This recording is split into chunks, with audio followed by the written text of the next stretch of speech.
Okay, I'm gonna take a stab at a new lecture here today, so bear with me.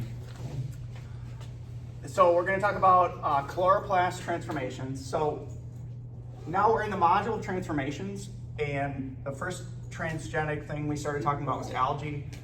Now we're getting into the stage where we're talking about transgenics in multicellular organisms. So as we discuss more of these transgenics and multicellulars, things are going to get more complicated. So what you'll realize immediately in plants is there's different places where you could integrate. You could integrate potentially into the chromosomes of the plant, or you could integrate into the chloroplast genomes. Also in multicellular organisms, there's different types of cells. So there's different, maybe if you're thinking about like animal transgenics, maybe you want to do a transgenic brain or a transgenic heart, or if a plant, maybe you want to make a transgenic fruit or a transgenic seed, etc. So you'll realize there's a lot of nuance and complexity in these things. And so here's kind of like a little niche exploration of how to transform chloroplasts in particular. Okay, so if we are, I personally had to review chloroplasts and photosynthesis. So I'll give you just a little bit review. This thing is not working. I think I need a new set of markers. Maybe you can help me with that? Yeah, okay. So in chloroplasts, let's say like, here's a big chloroplast. In chloroplasts, there are these stacks of these little discs, okay? These individual discs are called the thylakoids, okay? And this disc, in general, the name of that disc is the granum, okay? So in these discs, in the thylakoids, that's where the photosystems are. So there's PS1 and PS2, photosystem 1 and photosystem 2. And these are the protein machinery that actually captures the light. Okay, so these are where the photodependent reactions are happening.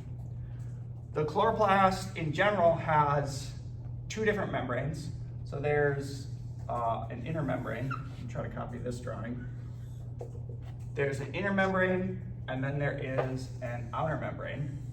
Okay, so it's a multi-layered structure. Then imagine there's a ton of these stacks. Okay.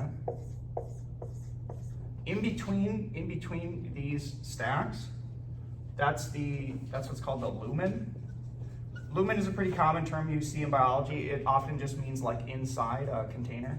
So kind of just thinking like inside this container, there's almost like a chloroplast cytoplasm that's floating in here. And inside the lumen, there is the cpDNA.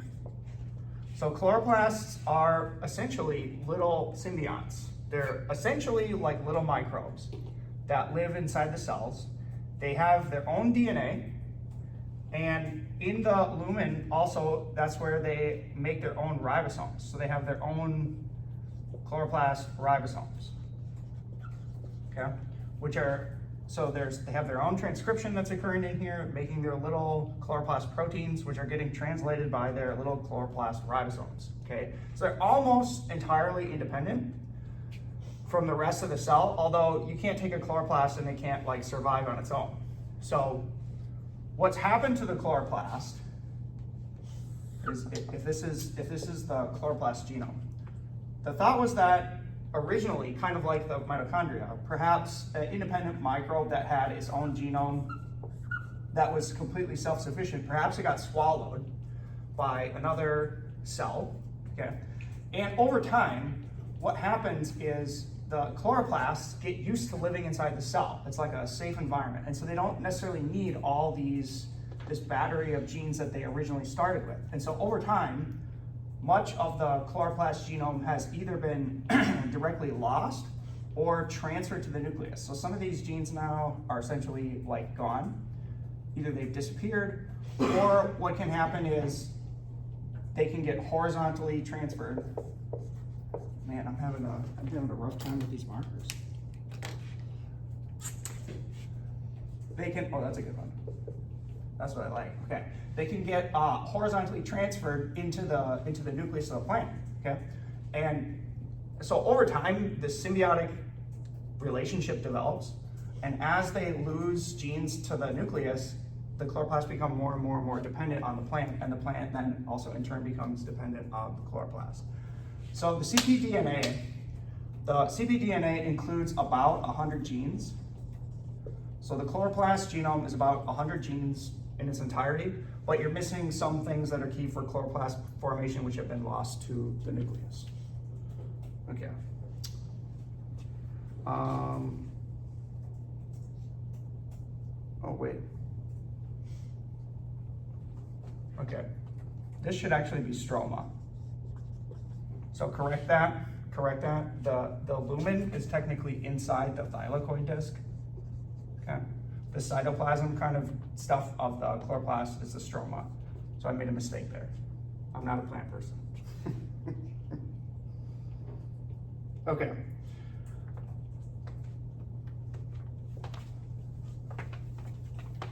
Get rid of this. So let's think about this. The first question is, if you are going to try to transform the chloroplast, you're going to have to deliver some piece of DNA.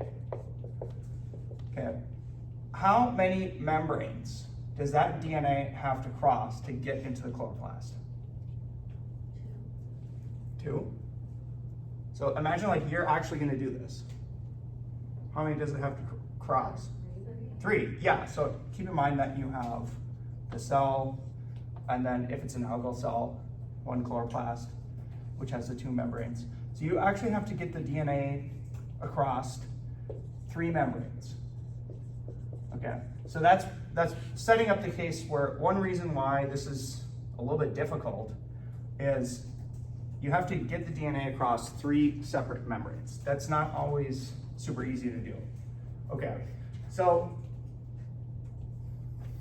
one of the things that they early developed is what's called PEG transformations.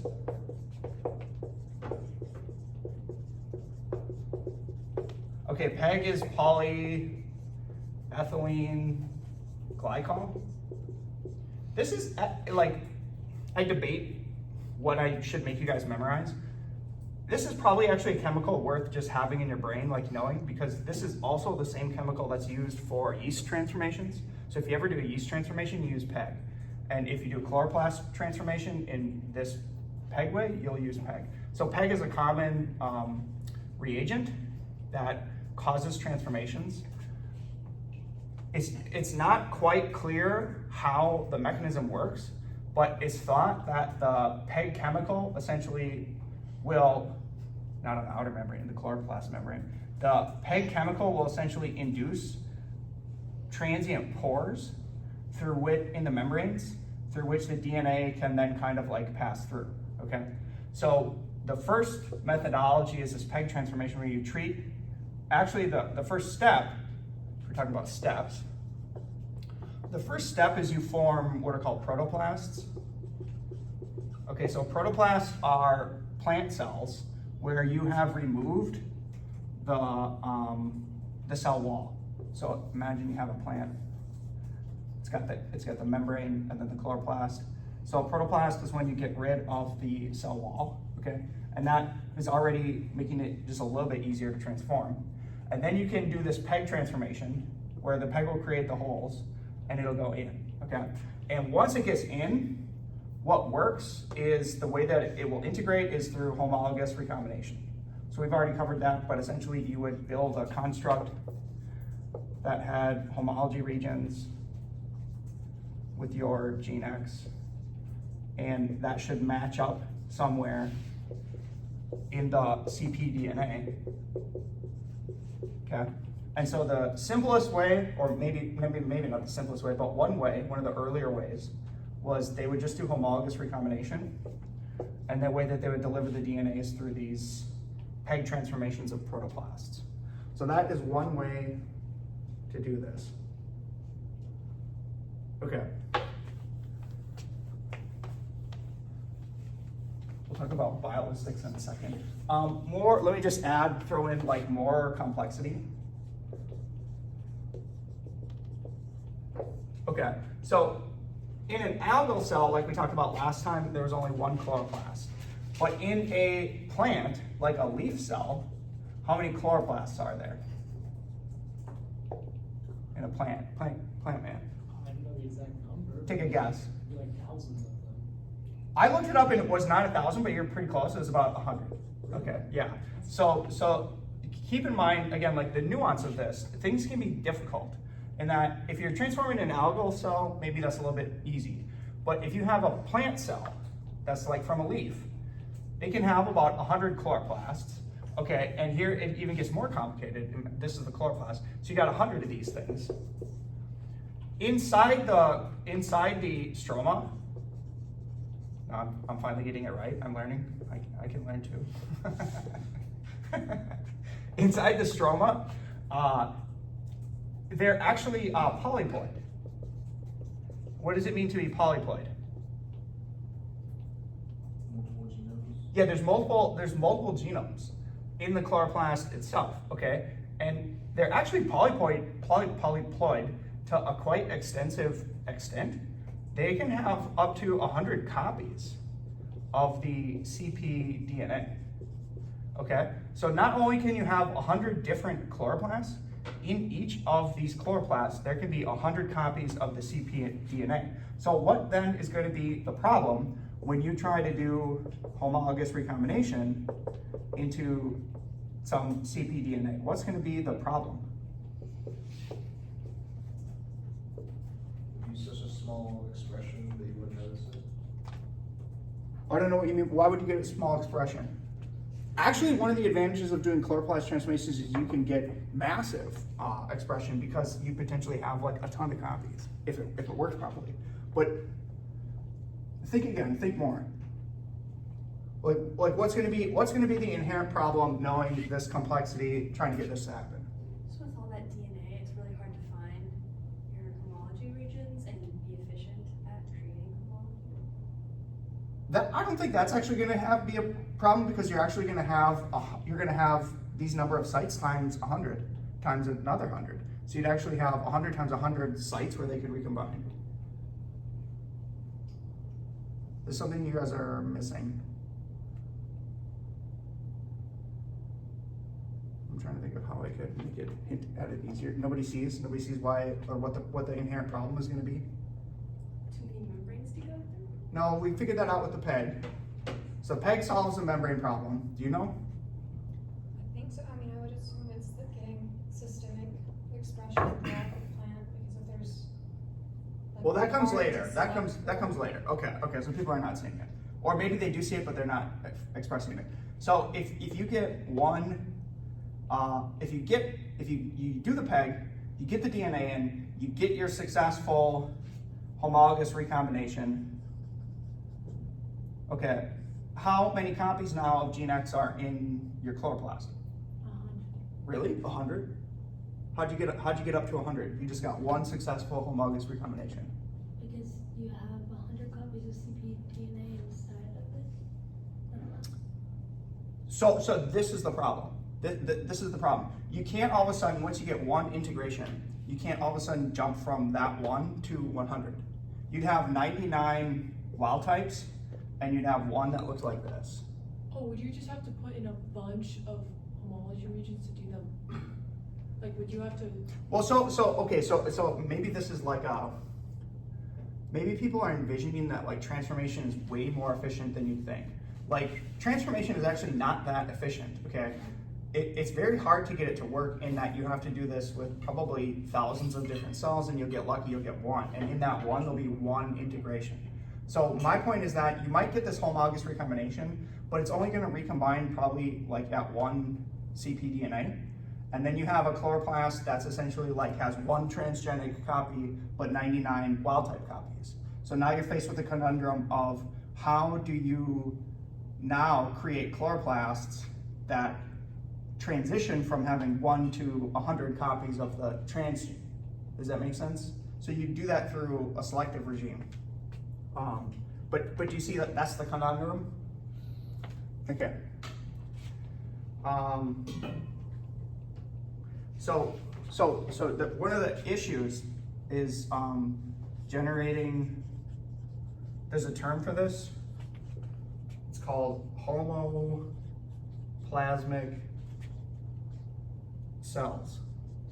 So homoplasmic cells, wait, let me make sure I get this correctly. Yeah, homoplasmic cells, so a homoplasmic chloroplast is going to be a chloroplast where every single copy of the cpDNA has a transgenic insert. That's what homo means, the same.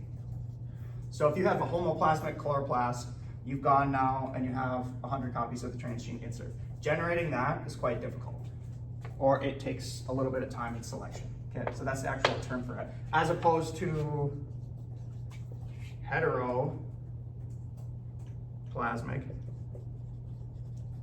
This first integration that you generate, that's going to generate a heteroplasmic chloroplast.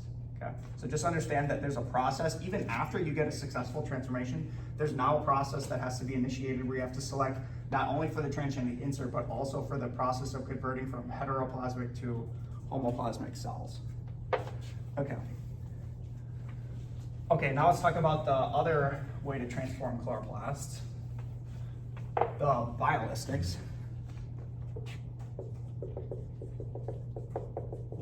Okay, so this is the colloquial name for this is the gene gun. The gene gun was invented by John Sanford at Cornell with some other researchers, okay? And essentially, like, it's actually, if you read this, it's only like four pages. It's a light read, it's worth reading. What he talks about is he essentially goes through and talks about, like, there are these problems with these transformation processes. They're not very efficient, so they're looking for a different way to get good transformations in plants and in chloroplasts, okay? So that's how the gene gun, or that's the problem that the gene gun was invented to solve. And the way that they first started working on this, so it's actually, again, really read this 4-page paper because he talks about how the invention came about. So the first step that whenever you're going to try to invent something, the first step that you have to establish is the proof of principle. And since this is a biotechnology class, this is actually establishing proof of principle is actually what allows you to file a patent. So if you can prove that something will work with data, that you have proof of principle, then that's enough to file a patent. So it's probably just worth talking about that for inventions in general, okay? But the proof of principle for the Biolistic gene gun was essentially their thought was, well, can we just take beads and coat them with DNA and then shoot them at the, we'll do a leaf. Shoot them at the leaf cell, and can we get transformations? Actually, what they actually used, so again, if you read it, was an onion, okay? And they literally did this, to get proof of principle, they literally did this the easiest way possible. So what they did is they took an air compressor. So they had essentially like an air gun. So it's an air gun. They loaded a macro particle, so kind of like a big particle, where they would coat it in DNA, and then they would shoot it at the onion, and then they would slice the onions into the steps. And the DNA they would coat with DAPI, okay? So has anybody worked with DAPI in microscopy before? DAPI's blue. So DAPI is when you start reading more and more papers, you'll see DAPI. DAPI is a tool used to localize DNA. It stains it blue. So all they would do is they would take the bead, coat it with DAPI stained DNA, and then they would shoot it at the onion, and then they would look to see in the microscope if any of the cells had incorporated the DAPI into the cell, okay? And as soon as they were able to get pictures demonstrating that they could actually physically shoot the DNA into the onion, they had established proof of principle, okay? So that was how they got proof of principle for the gene gun. Then the next step was, what they talk about in the paper is that, like, this was kind of like working, but it wasn't practical for a few reasons. One reason is that when you'd shoot it, you would essentially just destroy like the specimen. It was not, because this bead was like it was a macro particle, so it was too large. So essentially the beads that they were working with were too large, okay? So they modified the invention. And I'm trying to like translate this from my best understanding of it. There's actually pictures of the invention in the thing. But the way that they described the invention is, the way that they changed it is they developed two sets of particles, where they had a macro particle kind of like in a tube, and at the end of the tube they had a membrane, okay, where they would put microparticles. Okay, and in this case, the optimized version of the Jeet gun, they coated the microparticles with the DNA. And the way that the apparatus would work was they would accelerate the macro particle, okay, and then the macro particle would go to the end of essentially like the barrel, but the macro particle would not shoot out. So maybe they, again, I don't know precisely how they did the invention, but maybe they had some stoppage thing.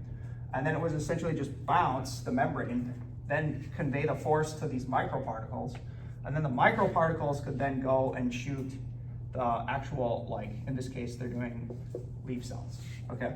So it's literally as simple as that. You take tungsten, what's the chemical abbreviation for tungsten? Anybody know? The TI? I don't know the chemical, It's W. WTW. Just W. Tungsten is W? Yes. Oh, that's bizarre. They used a vacuum too for the final one, didn't they?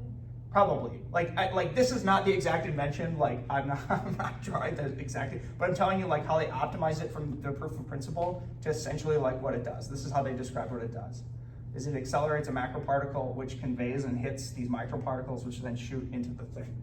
The great thing about this is they tried it in multiple things. Okay, so it works in, when they originally tried it, they tried it in corn, soybean, rice, wheat, and tobacco.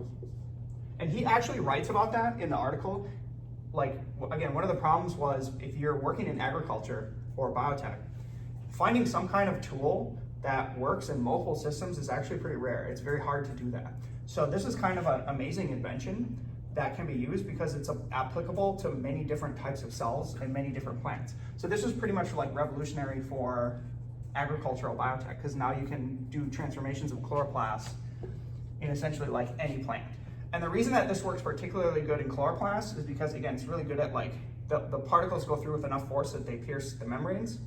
And you're shooting like multiple particles, and there's multiple chloroplasts. So it's quite easy to get the integrations into the chloroplast. Okay. Anything I missed?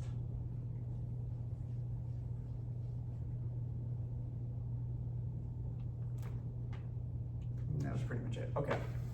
So there's multiple ways to transform chloroplast. How much time do we have left? 25 minutes. 25 minutes, okay. Okay, so let's talk about post-transformation. So whether you did the PEG or whether you did the Biolistics or whether you did agrobacterium, there's a process that has to happen after transformation in plants. So typically you'll do what's called micropropagation.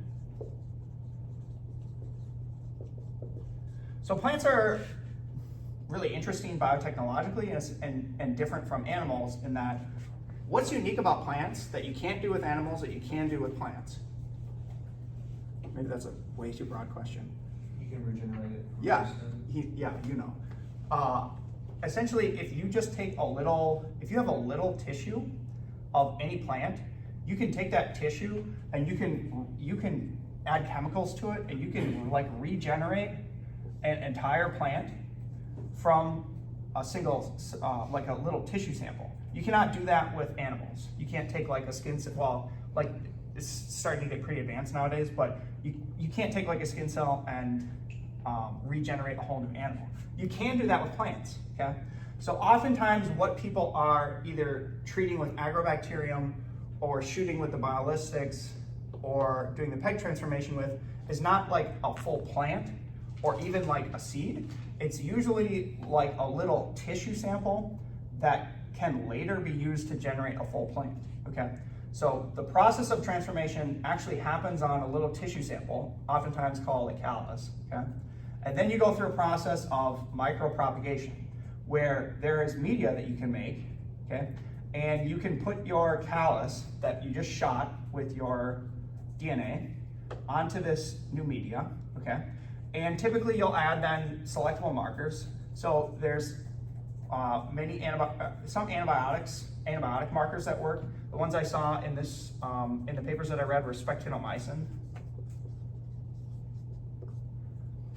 So there are certain antibiotics that will work for plants because they're affecting the chloroplasts. So you can select for transgenic inserts. And you'll add these to the media. And then remember from last time, remember from the TI plasmid, there are certain hormones that you can add to the tissue, which will cause it to form essentially like a whole new plant. So what would you add to it to get the roots to form? Auxin? Yes. So then they'll add auxin, which is the plant hormone that caused the roots. And then they'll add the, what's the other one? Cytokinin. So let's not forget these. I'll probably put these on the test because they're in the context now of micropropagation and in the context of the TI plasmid. And then you can add cytokinins, which cause the shoots. And I mean, it's going to be a little bit more complicated than this. You're going to have very precise recipes. You're going to have very precise protocols of like when to add these in what quantities, etc. But essentially you're going to add these hormones and then you're going to get the production where this callus can now grow some roots and you'll eventually get a shoot. And then at some point, this can actually be transplanted into some soil and you can generate a full new plant. That's a transgenic plant from this process. Okay, so that's micropropagation.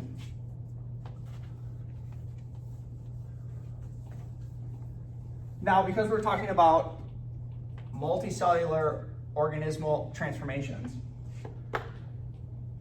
now the process of, or one of the problems you encounter is usually after the transformation, post-transformation, what you have is what's called a chimeric.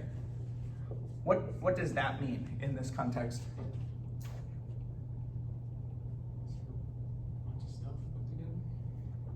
Yes, it's a bunch of stuff put together. Now apply that to something you just transformed. What's going to be a mixture?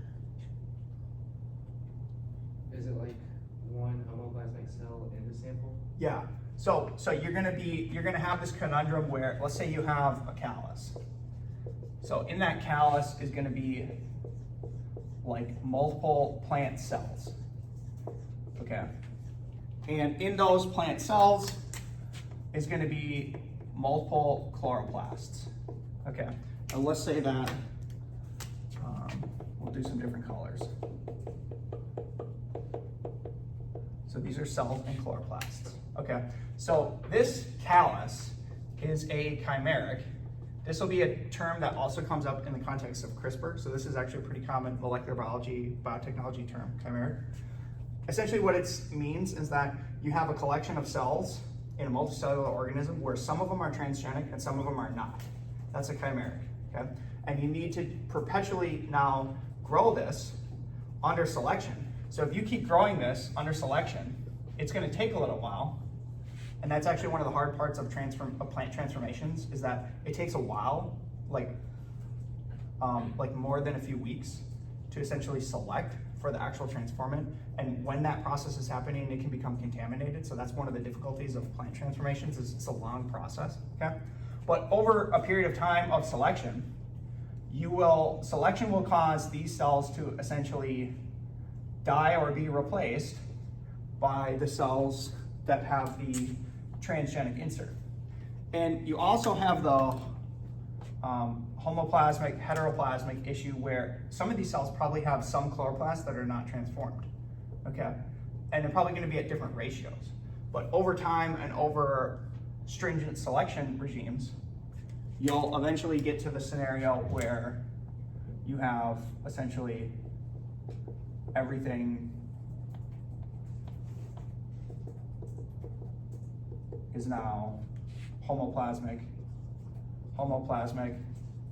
non-chimeric.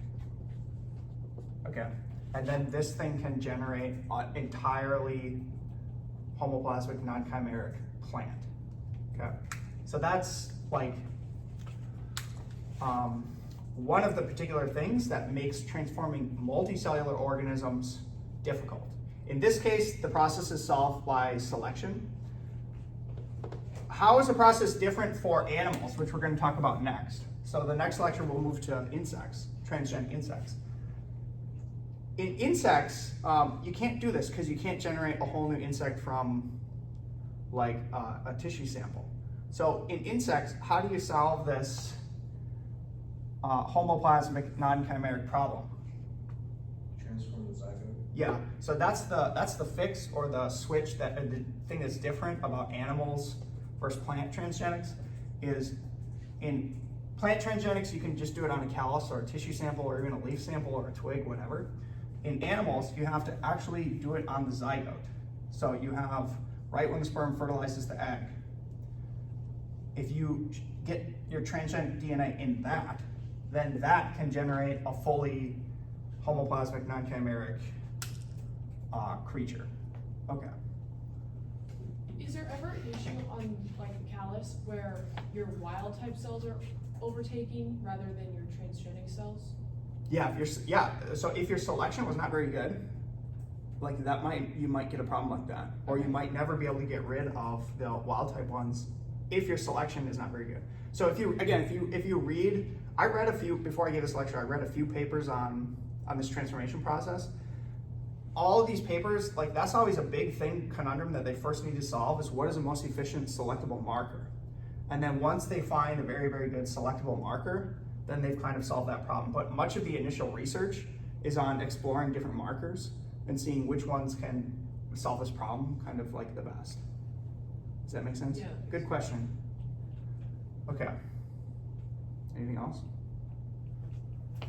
Okay.